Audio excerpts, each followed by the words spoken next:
Bonsoir mes amis, j'espère que vous allez bien. Nous sommes le soir du 7 décembre 2023. Nous parlons BTC, Bitcoin et encore Bitcoin. On va faire un petit peu le tour des news et après on verra sur les graphiques le comportement et peut-être le chemin à venir. Évidemment, on va parler des développeurs Bitcoin, on va parler de Cathy Wood, tiens, qui aime bien le BTC. On va parler de l'approche ponctuelle de l'ETF, très important dans l'écosystème.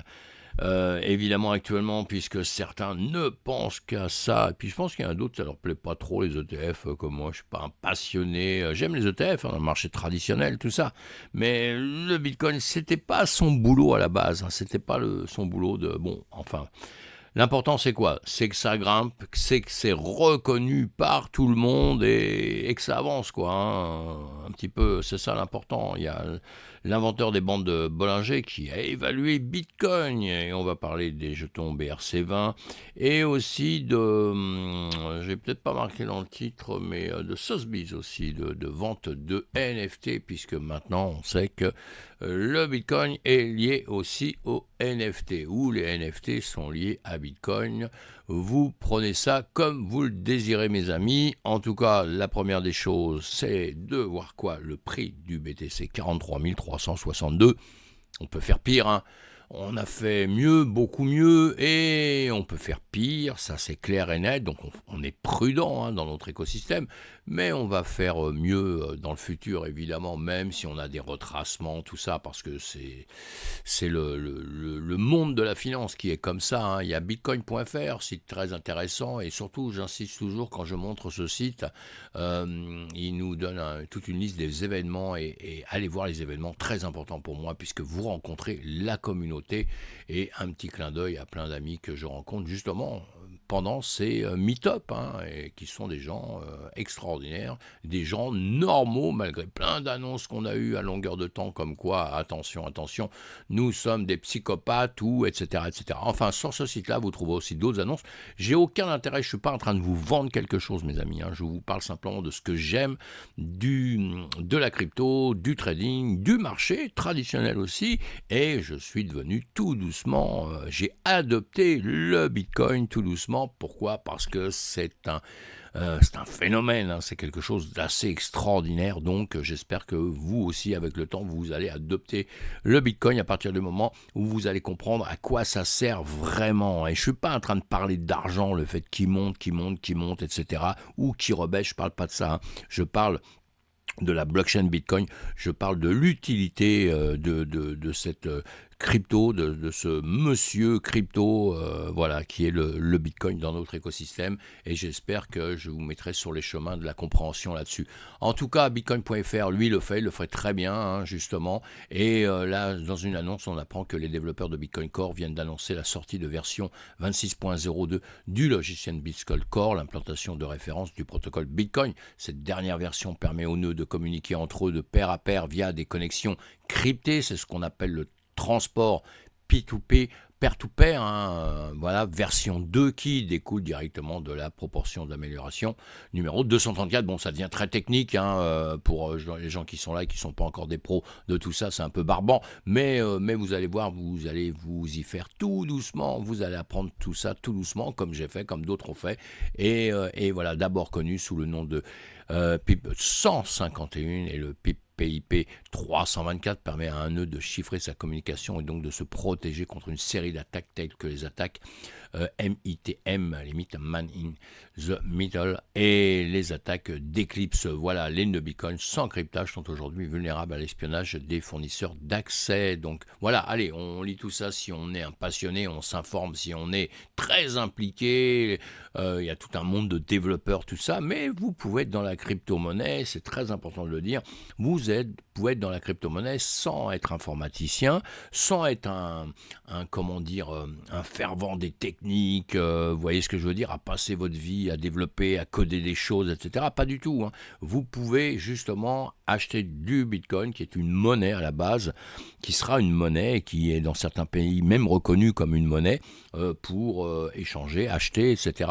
Et vous pouvez y être sans avoir aucune formation informatique ou quoi que ce soit, mes amis. La simplicité est de mise de plus en plus avec le Bitcoin. Et justement, et je pense à un ami qui m'a parlé de ça hier. Massy, si tu m'entends, salut. En tout cas, Relais, une société qu'il faut connaître. Pourquoi ? Parce qu'il simplifie les choses. Avant, c'est vrai que c'était un peu difficile d'acheter du Bitcoin, d'acheter de la crypto-monnaie. Il y a quelques années, c'était compliqué. Il faut l'avoir fait bac plus 5 ou plus 10 ou plus 15. Non, je déconne, parce que même moi qui n'ai pas fait tout ça, j'arrivais à m'en sortir énormément, mais c'est ce qu'on fait passer comme message. Donc c'est pour ça que je dis ça. Simplifions les choses, et les choses se simplifient avec le temps. Et voilà, vous allez sur un site comme ça, vous allez rentrer. J'ai aucun intérêt là-dedans, je touche aucun argent, j'ai aucun intérêt. Alors donc aussi pareil, quand je parle de quelque chose, allez prendre toutes vos informations. Moi je mets des messages, je peux me tromper sur un produit, c'est possible, mais encore une fois, j'ai aucun lien, aucun argent à toucher ni quoi que ce soit. Je vous le dis parce que ça me paraît pratique. Donc on va s'informer. Quand on nous donne une news, moi un ami, quand tu me donnes une news, j'écoute, je suis vachement content qu'on me l'ait donnée. Et puis après, je l'approfondis moi-même. Je prends moi-même entre guillemets, mes responsabilités. Je veux savoir ce que c'est, donc je vais approfondir. Et après, j'en parle à d'autres si j'y crois, mais les autres personnes doivent aussi approfondir les choses, évidemment. Encore une fois, je ne vous vends rien. Le célèbre taureau Cathie Wood, extraordinaire, vend à nouveau du Bitcoin avec la société ARK Invest. Et gros amateurs, évidemment, dans notre écosystème de BTC, d'actions, Coinbase, etc. Ils n'arrêtent pas à longueur de temps d'acheter, de vendre, évidemment. C'est leur boulot, mes amis. Donc on ne va pas les accuser de ça. Comment ils ont vendu une quantité significative d'actions de Coinbase et du Grayscale Bitcoin Trust. La vente d'actions Coinbase s'est élevée à environ 33 millions de dollars le mardi, après que les actions de l'échange de crypto aient atteint un sommet de 19 mois. En plus, ARK Invest a vendu pour près de 24,3 millions de dollars d'actions Coinbase le mercredi, portant le total des ventes d'actions Coin à environ 59 millions de dollars pour la semaine. Parallèlement, ARK a également vendu des actions GBTC pour une valeur de 3,5 millions de dollars le mercredi, en plus de 5,9 millions de dollars vendus. Et ma petite analyse là-dessus, c'est que la décision d'ARK Invest de vendre des actions Coinbase et GBTC intervient dans un contexte de hausse des prix de crypto-monnaies, notamment le Bitcoin. Évidemment, les ventes successives indiquent une stratégie de prise de bénéfices en exploitant l'augmentation de la valeur de ces actifs. La vente d'ARK Invest peut être vue comme une démarche prudente pour sécuriser les gains dans un marché volatile. Attention mes amis, évidemment, c'est leur métier, ils connaissent bien ça et ils savent effacer des pertes évidemment, et ils savent prendre des profits, ce qui est le b.a.-ba quand on commence dans l'investissement. Cela pourrait aussi signaler une évolution par ARK Invest des perspectives à court terme de ces actifs, peut-être en anticipation d'une correction du marché ou d'une réévaluation de leur stratégie d'investissement à long terme dans l'espace des crypto-monnaies. Voilà, on ne sait pas, on n'est pas dans sa tête et dans ce qu'elle fait, dans son portefeuille, comptabilité. En tout cas, ils savent faire les choses, donc ce sont des gens qu'on doit aussi suivre peut-être par moment. Allez, à bon entendeur, salut, on continue d'avancer dans l'écosystème. La société asiatique QCP Capital évalue l'avenir du Bitcoin. Que se passe-t-il après l'approbation ponctuelle de l'ETF ? Et oui, les ETF, ça nous fait parler en ce moment, mes amis, énormément parler. Donc, qu'est-ce qui va se passer après ? Est-ce que c'est déjà pricé ? Est-ce qu'il ne se passera rien après ? Est-ce que d'un seul coup, on va partir en flèche ? En réalité, on n'en sait rien. Chacun donne son avis. On va voir un peu ce qu'eux nous disent là-dessus. Depuis le début du mois, Bitcoin a connu une hausse exponentielle, marquant une augmentation de 15% de la première semaine, ce qui représente un gain impressionnant de 260% depuis le début de l'année. Les analyses de QCB Capital attribuent une hausse à l'annonce récente concernant le fonds négocié en bourse, ETF, au comptant et la sécurité en échange commission de la SEC du 1er décembre. La SEC a fixé au 5 janvier 2024 la date limite pour les commentaires défavorables, ouvrant la voie à une possible approbation la semaine suivante. C'est pour ça que tout le monde attend vers le 10 janvier, à peu près 10-15 janvier. On devrait normalement avoir des réponses là-dessus. C'est pour ça que c'est faux mot. C'est pour ça que ça monte en ce moment. Et selon QCP Capital, l'approbation d'un ETF au comptant pourrait entraîner un phénomène de vendre l'actualité. Attention, contrairement aux attentes. Ça, c'est un des risques, c'est un des risques parce que beaucoup de gens ont anticipé. On attend que d'autres acteurs dans la finance rentrent, c'est-à-dire tous les petits qui vont rentrer. Ça fait une masse d'argent quand même importante et ces gens-là, après, peuvent vendre d'un seul coup. Et là, grosse déception pour ceux qui rentrent un peu tard, c'est-à-dire à un niveau élevé, puisqu'à partir du moment où on monte un peu en flèche, quand on est à la pointe de la flèche, c'est toujours risqué. Elle risque de se casser ou elle risque de faire un demi-tour, s'essouffler un peu. Et dans ces cas-là, on a beaucoup de perdants. Pourquoi ? Parce que pour avoir des gagnants, il faut des perdants. C'est la première des choses à comprendre. Alors que le Bitcoin se rapproche de 45 000 avec l'annonce officielle prévue pour la deuxième semaine de janvier, il y a des interrogations sur la part de cette nouvelle déjà prise en compte dans le prix actuel. Évidemment, c'est ce que je dis à longueur de temps, moi. L'avenir du Bitcoin dépendra des flux réels générés par l'ETF dans sa première semaine des négociations, y compris la possibilité qu'il revienne à son sommet historique de 69 000. Évidemment, dès que l'annonce va passer, ça va être FOMO. Mais ça va être FOMO, il faut que ça tienne le choc, il faut que ça soit FOMO un bon bout de temps. Il ne faut pas que ça soit FOMO juste comme ça, un feu de braise, et puis que d'un seul coup, tous les investisseurs décident de redescendre, prendre du profit. Pourquoi ? Parce qu'ils sont là pour gagner de l'argent. On n'oublie jamais ça. Et il va falloir que les ETF, ça fonctionne, qu'il y ait une grosse demande. S'il y a une grosse demande, ça va tenir le choc. S'il n'y a pas une grosse demande, il y en a qui vont se dire, je ne vais pas m'enquiquiner avec ça, allez, je revends mes trucs auxquels j'y crois qu'à moitié, parce que j'ai investi, parce que je pense que c'est au goût du jour, donc c'est FOMO et c'est la mode un peu, un système un peu mode en ce moment, ça existe aussi, ça existe évidemment dans la finance, on le sait, vous avez l'IA, le machin, l'IA, dès que vous mettez... le nom d'une société, IA, tout ça, ça y est, boum, elle monte en flèche, les mecs investissent et après ils vendent et boum, ça redescend, on voit ça à longueur de temps. Donc on va se méfier quand même de tout ça, évidemment. Cette situation pourrait potentiellement créer un moment classique de vente de l'actualité l'année prochaine, évidemment. L'annonce de la SEC a également suscité l'intérêt des acheteurs asiatiques qui étaient restés inactifs au cours du mois dernier. La plupart des gains en comptant ont lieu pendant les heures de négociation aux États-Unis depuis la mi-octobre. Lors du lancement des ETF au comptant, les investisseurs auraient un large éventail d'options de produits avec 13 demandes en lice pour faire partie du premier lot. Évidemment que c'est toujours les premiers servis c'est toujours les premiers qui sont les mieux servis, c'est ce qu'on dit tout le temps. Alors même si Bitcoin atteint son sommet le jour de son lancement, la croissance de l'économie financière traditionnelle autour de Bitcoin et bientôt d'Ethereum ne devrait pas s'arrêter selon les analystes. Oui, c'est vrai que la plupart pensent vraiment que ça va continuer à monter. Donc tout ça, on met ça aussi dans le creux de notre tête. On voit ça évidemment. Il prévoit cette explosion depuis des années, certains, pas tous. Ces informations indiquent que la dynamique actuelle du prix du Bitcoin est fortement influencée par les attentes du marché concernant l'approbation de l'ETF au comptant, vous aurez tout compris, ainsi que par la réaction des investisseurs aux annonces réglementaires et au développement du marché. D'une manière ou d'une autre, de toute façon, on a voulu faire disparaître le BTC, il n'a pas disparu, il tient le choc, il est là, il est résilient et donc il monte, c'est normal. Maintenant, il y aura sûrement des pics de croyances plus fortes que d'autres pour certains projets, justement, comme là, les ETF. Donc après, il y aura des retombées, ce qui est tout à fait logique, et après, il y aura des remontées et on voit ça ensemble, on essaye de comprendre tout ça, justement, sur les graphiques, ce qui me paraît très important. Et là, on a l'inventeur des bandes de Bollinger et Bollinger, je pense que tous les traders connaissent ça, ceux qui ne sont pas traders, eh bien vous ne connaissez pas évidemment, mais donc il nous donne son avis, évidemment. Les bandes de Bollinger, un outil d'analyse technique fréquemment utilisé dans les trading de Bitcoin, sont en effet un indicateur clé pour de nombreux traders, Comme vous l'avez mentionné, ces bandes développées par John Bollinger servent à identifier les niveaux de surachat ou de survente d'un actif financier. Dans le contexte de la récente hausse du Bitcoin, l'utilisation des bandes de Bollinger peut fournir des insights intéressants. Selon l'analyse de John Bollinger, le mouvement de Bitcoin au-delà de la bande supérieure sur les graphiques quotidiens et hebdomadaires indique une force du marché et une tendance haussière. Tenez, on regarde en 2 secondes. Alors déjà, ils ont publié sur Twitter, vous pouvez regarder ça. Et puis sinon, vous voyez, la bande de Bollinger, c'est ceci, avec une bande une ligne haute, une ligne basse, on va dire, et une ligne médium au milieu qui travaille. Voilà, je vous apprends ça évidemment en cours de trading. Évidemment, ce dépassement de la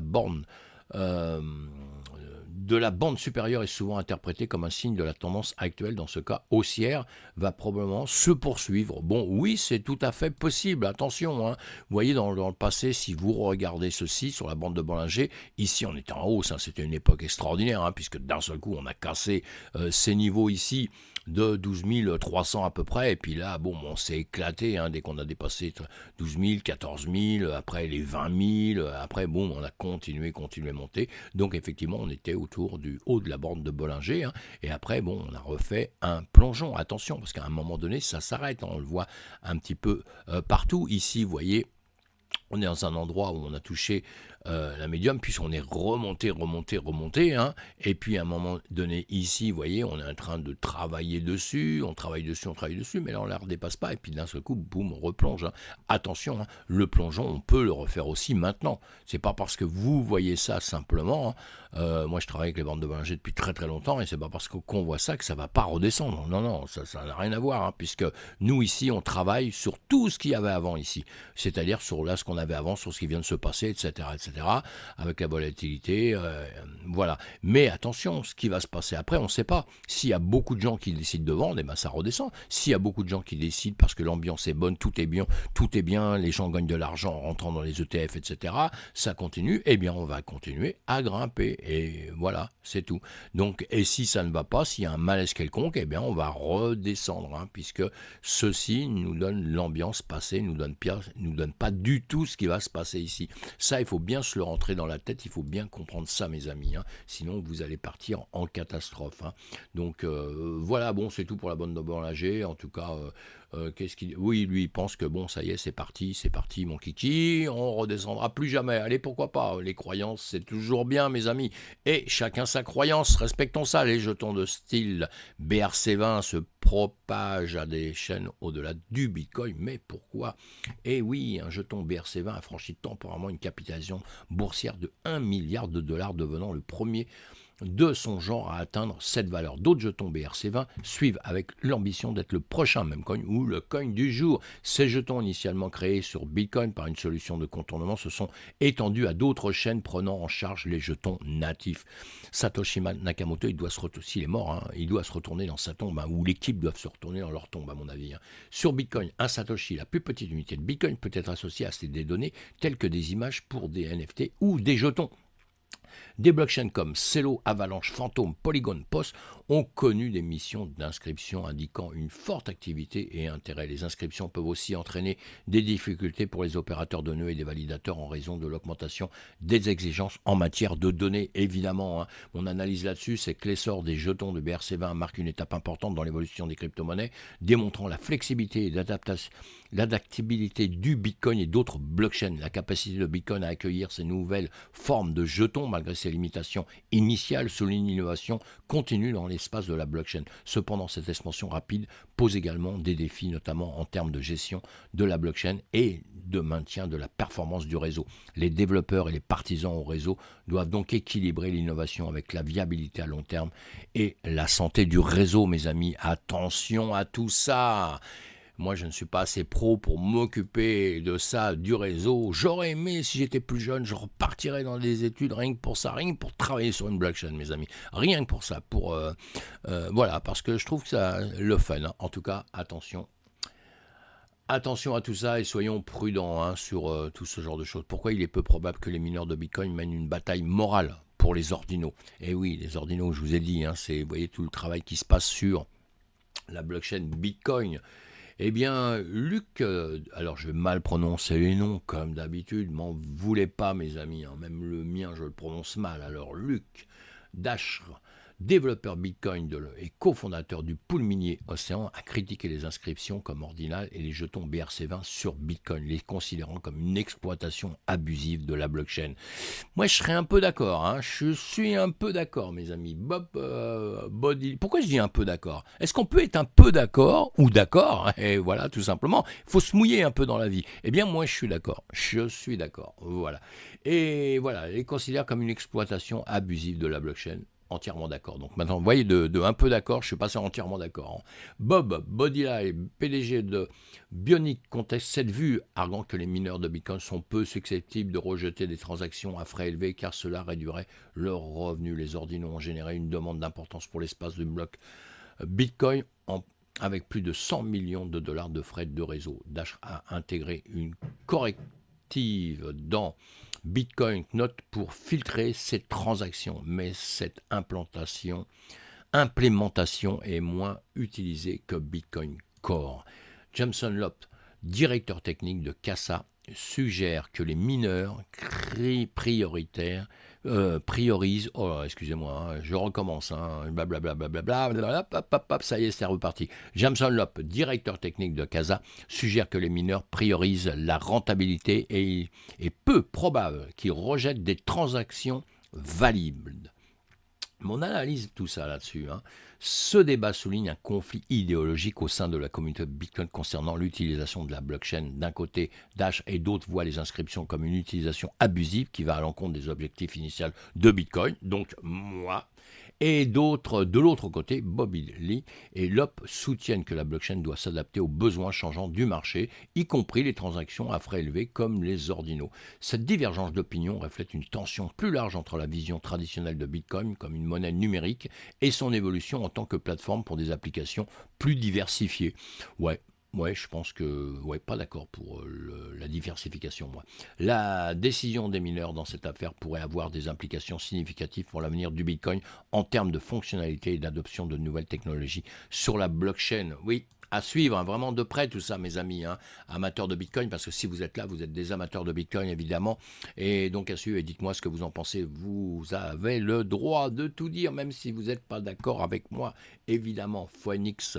Alors, Phoenix conclut un accord de 380 millions de dollars avec WhatsMiner pour l'exploitation minière verte de Bitcoin. Et oui, c'est basé aux Émirats Arabes Unis, a conclu un accord de 380 millions de dollars avec WhatsMiner pour... l'achat d'équipements miniers d'hydro-refroidissement. Bravo à Phoenix Group. L'accord comprend un achat initial de matériel d'une valeur de 136 millions de dollars et une option d'achat supplémentaire de 246 millions de dollars. Wasminer, une marque de micro-BT, a lancé une gamme d'équipements en 2022 avec des prix variant entre 1000 et 2480 dollars. Cet équipement utilise un système d'eau en boucle fermé pour un transfert de chaleur plus efficace, offrant des avantages en termes de coûts opérationnels réduits et d'impact environnement minimisé. Phoenix est également le distributeur exclusif des équipements Wattsminer et le distributeur officiel de Bitmain au Moyen-Orient. La société a récemment fait ses débuts à la bourse d'Abu Dhabi Security Exchange avec une forte performance. C'est bien, ma petite analyse sur tout ça. Cet accord est significatif dans le contexte actuel où les sociétés minières de crypto-monnaies font face à des défis, notamment la hausse des coûts énergiques et la baisse des prix du Bitcoin, évidemment. Mais là, maintenant en hausse, on est bien d'accord, mais il y a eu toute une étape, ce que je veux dire, qui était difficile, étape qu'on peut retrouver. Donc tout ça, on doit rentrer dans sa tête tous ces arguments-là, évidemment. L'investissement de Phoenix dans des équipements miniers d'hydro-refroidissement indique un engagement envers des opérations minières plus efficaces et écologiquement durables. Ça, évidemment, c'est nécessaire et c'est impératif. En choisissant cette technologie avancée, Phoenix pourrait potentiellement réduire ses coûts d'exploitation et renforcer sa position sur le marché du minage des cryptos. On verra bien. L'introduction en bourse réussie de Phoenix et l'énorme intérêt suscité par son IPO souligne la confiance des investisseurs dans son modèle d'affaires et sa stratégie d'expansion, malgré les conditions du marché actuel difficiles pour l'industrie minière de crypto-monnaie. Oui, c'est encore un peu difficile, mais ça va commencer à s'arranger. Les prix montants, ça va s'arranger. Maintenant, on va attendre le halving parce que ça va remettre un peu en place différentes choses et on va voir un petit peu comment ça va se passer. Le protocole de jalonnement Bitcoin Babylon lève 18 millions de dollars en financement de série A. Voilà, Babylon, c'est un protocole de jalonnement de Bitcoin, a levé 18 millions de dollars lors d'un tour de financement de série A, co-dirigé par Polychain Capital et HackVC. D'autres investisseurs comprennent Framework Venture, Polygon Venture, Cast Island Venture, OKX Venture et Symbolic Capital. Le projet a commencé à lever des fonds fin juillet. Il vient de clôturer pour cette levée de fonds. Babylon utilise une structure de financement combinant actions et bons de souscription symboliques similaires à la précédente tour de table de 8 millions de dollars. Le protocole Babylon permettra le jalonnement de Bitcoin sur des blockchains Proof of Stake pour gagner des rendements. Babylon vise à améliorer la sécurité des chaînes POS en utilisant le Bitcoin comme actif de jalonnement. Les chaînes POS qui dépendent du capital de leurs jetons natifs pour la sécurité peuvent trouver des avantages économiques dans l'utilisation du Bitcoin. Évidemment, Babylon étant pour intégrer ces solutions dans des réseaux Cosmos Hub et Polygon. C'est ce que je vous disais tout à l'heure. Le lancement de protocoles Babylone est prévu autour de la prochaine réduction de moitié du Bitcoin en avril 2024. On attend tous cette date-là. Hein. Avec ce financement, Babylone prévoit d'agrandir son équipe et de développer son écosystème. À suivre, des sociétés qui sont à suivre, évidemment. Et on va finir par Sotheby qui lance sa première vente aux enchères NFT de Bitcoin. Voilà, donc... les Bitcoin ordinal, hein. Et Sotheby a lancé une vente aux enchères en ligne de sa première collection Bitcoin ordinaire, Bitcoin Shroom, qui comprend 222 œuvres. L'événement du 6 au 13 décembre présente 3 articles, S, individu souverain et Grain BIP 39, estimés entre 20 000 et 30 000 dollars chacun. Jusqu'à présent, il y a eu 107 offres avec des enchères actuelles de 42 000, 52 000 et 28 000 pour les 3 lots respectifs. La collection Bitcoin Shroom conçue par l'artiste numérique Shroom Toshi vise à mettre en valeur l'histoire et la culture du Bitcoin. Le protocole Bitcoin ordinal lancé par Casey Rodarmor permet de graver des NFT et d'autres données directement sur la blockchain Bitcoin, évidemment. Sotheby s'est engagé dans les ventes de NFT avec des ventes précédentes telles que The Goose et des œuvres génériques, thèmes et variations. Hein. Voilà, bon, cette vente aux enchères marque un développement significatif dans la reconnaissance des NFT et des œuvres d'art numérique par des institutionnels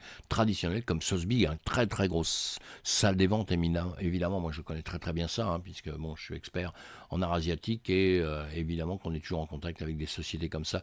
L'incorporation de Bitcoin dans le métaverse et le secteur des NFT en particulier à travers des protocoles comme Ordinal ouvre des nouvelles avenues pour les artistes et les collectionneurs, évidemment. On pense au PP aussi. Hein. Cela illustre également la convergence-croissance entre les mondes de l'art traditionnel et de la blockchain. La réponse positive du marché aux enchères indique un intérêt soutenu pour les NFT et les œuvres d'art. On verra les résultats, évidemment, les œuvres d'art numériques. Malgré les débats en cours sur l'utilisation des inscriptions sur la blockchain, la collaboration de Sotheby avec des acteurs de l'industrie de la crypto-monnaie comme Ledger souligne l'intégration croissante des NFT dans la pratique commerciale conventionnelle du marché de l'art. Effectivement, hein, ça avance dans le marché de l'art. Il y a une grosse baisse, on l'a bien vu, hein, mais des sociétés comme Sotheby, et il y en a d'autres hein, qui commencent à s'impliquer de plus en plus parce que bon, c'est une nouvelle mode aussi, hein, une nouvelle mode, et puis c'est une mode qui va devenir quelque chose de plus... qui va se normaliser, disons, avec le temps. Hein. C'est quelque chose d'important. Pourquoi ? Parce que ça passe par tout ce qui est informatique. Et l'informatique, on a bien compris que ça commence à dominer le monde et tout, hein, que ce soit l'art, le commerce, tout passe par l'informatique. Hein.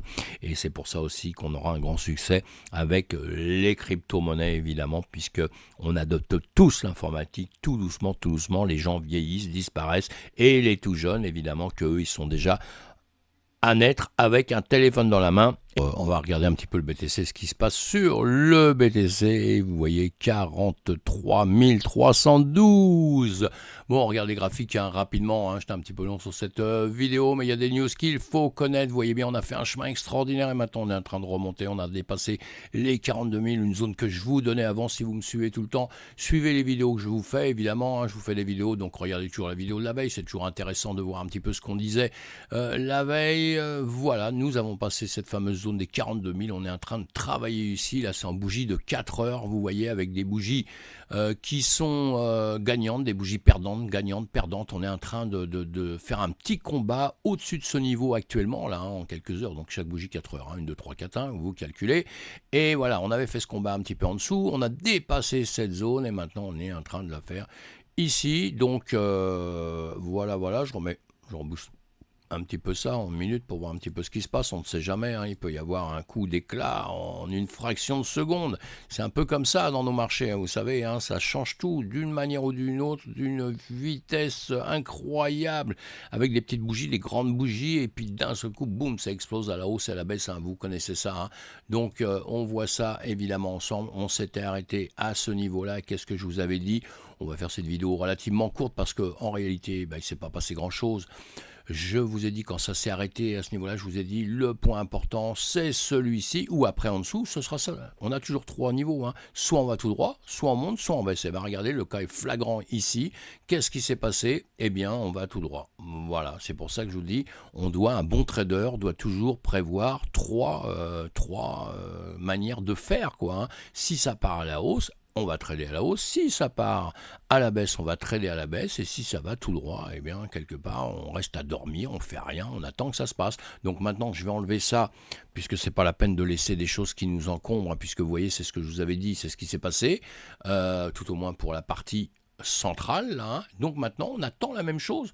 Donc, vous regardez ce que je vais faire en 2 secondes. Hop, je vais vous mettre ça là.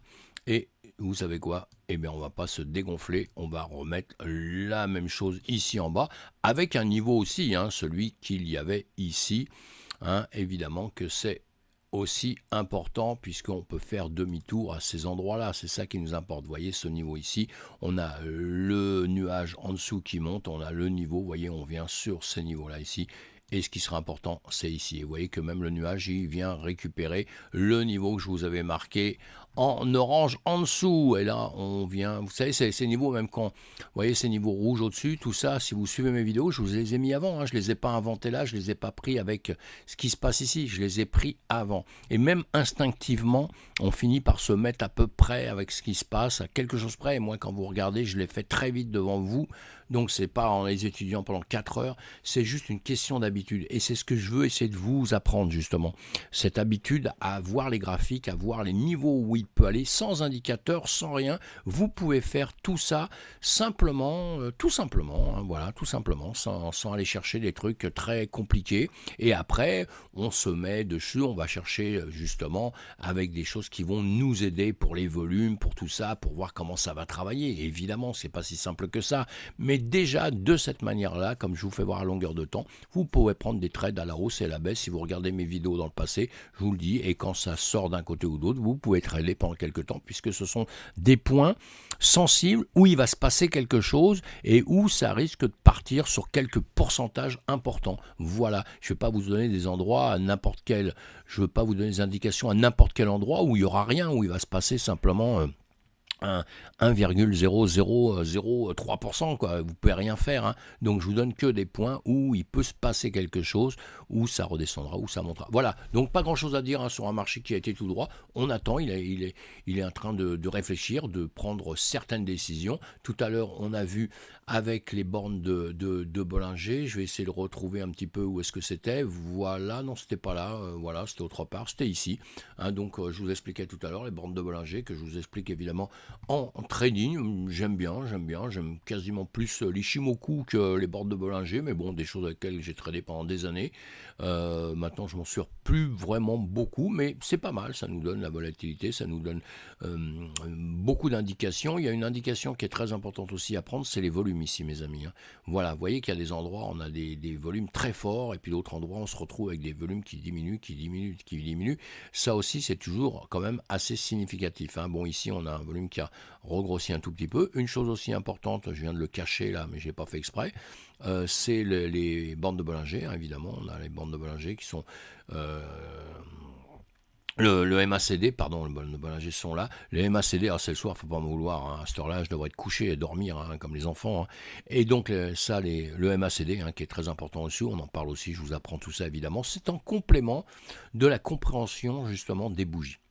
Les bougies sont très parlantes et en complément, eh bien, on a tout ça pour se donner des indications qui sont toujours bien. Pour l'instant, effectivement, on est dans une période où effectivement, on est plutôt en train de monter. Mais regardez, j'ai fait un grand saut là, hein, mais on était en semaine, tout à l'heure je vous ai déjà expliqué avec cette partie-là, regardez en arrière, mais voilà, on est là et on regarde en week-end, donc c'est extraordinaire. On a grimpé, on ne peut pas dire le contraire, de toute façon on est vachement content. Maintenant, on regarde en journée, attention, en journée, vous voyez, cette grande bougie qui a bien dépassé ici, qui revient, et attention, on a 2 bougies ici qui reviennent quand même en arrière, hein. D'accord, en journée. En 4 heures, on a quoi? Bien, en 4 heures, on voit bien, on se pose des questions et on est plutôt en train de redescendre. Pourquoi on est en train de redescendre? Il y a toujours une chose qui est toujours très très importante, c'est la théorie d'eau. La théorie d'eau, c'est quoi? Des bougies des plus hauts, de plus en plus bas. Très très important, ça veut dire quoi? Ça veut dire que vous avez des volumes qui sont en train de diminuer, voilà, et un marché qui est en train de descendre. Et pareil, les bougies ici, alors là c'est un peu spécial comme travail, parce que si vous regardez bien ici, vous êtes plutôt à plat, et à partir d'ici, on est plutôt en train de remonter. Voilà, donc vous avez ce signe là, et là qu'est-ce qu'on voit? Eh bien là on a cassé vers le sud. Voilà. Et en 4 heures, on revient sur cette partie-là, vous voyez, on vient taper dessus comme ceci. Hein, et là maintenant, une grosse bougie rouge qui ravale un peu, on va attendre qu'elle soit terminée. Parce qu'une bougie, vous voyez, il reste 44 minutes dessus. Une bougie, tant qu'elle n'est pas terminée, elle ne vous dit rien vraiment. Hein, il faut qu'elle soit terminée. Mais là, si on la décompose en 4 bougies, hein, puisqu'on était en 4 heures, maintenant on est en 1 heure, ça fait 1, 2, 3 et 4 bougies. Et bien qu'est-ce qu'on voit? Qu'on est en train de redescendre. Les niveaux qui vont nous intéresser tout de suite, comme je vous fais d'habitude, eh bien c'est là, simplement. On a ce niveau-là qui nous intéresse, il ne faut pas casser en dessous de ça. Voilà, il ne faut pas casser en dessous de cette partie-là, sinon on risque d'aller un petit peu plus bas, mes amis, hein, évidemment. Voilà, pour tout de suite, ce que je veux juste vous faire voir, ce que je vous avais tracé là, très important pour vous d'apprendre ça tout doucement. C'est plus haut, hein, cette trend-line ici, vous voyez, hein, des plus hauts de plus en plus bas. Et maintenant, on a un niveau ici. Donc, on va se resserrer ici. Et c'est important ce qui va se passer ici. Puisque ici, on va ressortir par ici. Ou alors, on va ressortir, évidemment, vous l'avez compris, par là-haut. Hein. Ça, on va plus s'en occuper pour l'instant, puis on va laisser aller puisqu'on a cassé ici. Et vous voyez que c'est un peu magique tout ça, hein, quand on apprend bien à lire un peu les graphiques comme ça, avec des choses toutes simples, hein, que je répète, que vous pouvez apprendre, que je vous apprends en tout cas à faire. C'est très personnel ça, parce qu'on ne voit pas tous la même chose. C'est assez étonnant, mais depuis que j'ai appris à des gens depuis très très longtemps, et je m'aperçois qu'à longueur de temps, on ne voit pas tous la même chose au même moment. C'est tout le temps assez impressionnant. Hein. Et donc on doit se former un petit peu là-dessus pour essayer de comprendre. En revanche, on essaye de mettre les choses le mieux possible. Hein. Moi, quand je fais ça, évidemment que là, je vais très vite. Hein. Donc voilà, j'aime bien que ce soit voilà, ici. Ici, on repère un peu. Vous voyez, on va pas jusqu'en haut, on redescend un petit peu. Moi, je prends toujours le bout des bougies. On redescend un peu et on redescend. Hein. Et là, on est en train de redescendre. Évidemment qu'on est toujours dans cette Bollinger. Évidemment, on sera toujours dedans. Parfois, on la dépasse un peu et on revient à l'intérieur, etc. C'est tout un travail à faire. Donc ça, c'est avec les bandes de Bollinger. Et vous pouvez donc voir la même chose aussi avec l'Ishimoku. Là, c'est parce qu'on a parlé de Bollinger, hein, des annonces qu'ils ont fait. Lui, il pense que ça va continuer à monter. On verra bien par la suite s'il a raison ou pas. Quoique, attention à ce que je dis, parce que honnêtement, j'ai survolé l'article là que je vous ai fait voir. Et puis après, j'ai pas approfondi, hein, parce que honnêtement, ce qu'il pense, c'est sympa, hein, c'est bien, hein, mais bon... Personne ne détient la vérité, donc on verra ça. Moi, je vais voir au coup par coup. C'est pas parce qu'on me dit que quelqu'un me dit ouais, ça y est, c'est parti, ça va monter, que moi j'y crois. Hein. Même moi, quand je me dis ouais, ça y est, c'est parti, parce que je suis faux mot comme tout le monde. Moi, j'ai envie qu'on aille à 150 000, 200 000, 5 millions, machin, 10 milliards. J'ai envie, évidemment. Mais maintenant, je retombe toujours sur terre. Pourquoi? Je suis trader depuis très très longtemps et je me suis rendu compte que c'était pas vraiment comme on voulait. Et moi, j'essaye de faire comme ça se passe, je suis le marché, parce que le grand patron, vous savez c'est quoi? On a deux grands patrons. On a le Bitcoin, mes amis, comme grand patron, évidemment, et derrière ça, on a le marché. Et je crois que le marché, c'est un peu lui qui décide de tout. Hein. Et donc voilà, donc ici, on prend en compte tout ce que j'ai dit, hein, les plus hauts de plus en plus hauts, les plus bas de plus en plus bas, évidemment, on prend tout ça, et ici, on va voir ce qui va se passer ici. Et si on regarde l'Ishimoku, si on regarde les Shimoku ici, il nous dit quoi? Eh bien, il nous dit qu'on est en train de rebaisser. Attention, on est dans le nuage ici. Ici, on passe la Tenkan, la Tenkan, la Kijun Tenkan, d'accord? La Greenspan est en train de casser ça. On revient, on va voir hein, si elle va buter sur le nuage, si elle va repartir. Et ici, vous voyez, c'est un peu magique entre ce que je vous ai fait voir ici et le nuage. Vous voyez, on tombe un peu avec tout ça. Hein. Mais donc, vous devez apprendre à faire les choses sans rien derrière. Après, vous mettez les indicateurs qui vont vous servir. Faut pas, là, les deux bougies. On a deux bougies en 1 heure de temps, deux bougies qui sont sous Tenkan Kijun ici, hein, qui sont à la baisse. Hein. On a la Tenkan et la Kijun qui se fait un petit bisou. Tout ça dans le nuage, avec un nuage qui est tout droit, avec un resserrement ici. Donc, il va peut-être y avoir un petit revirement, on verra.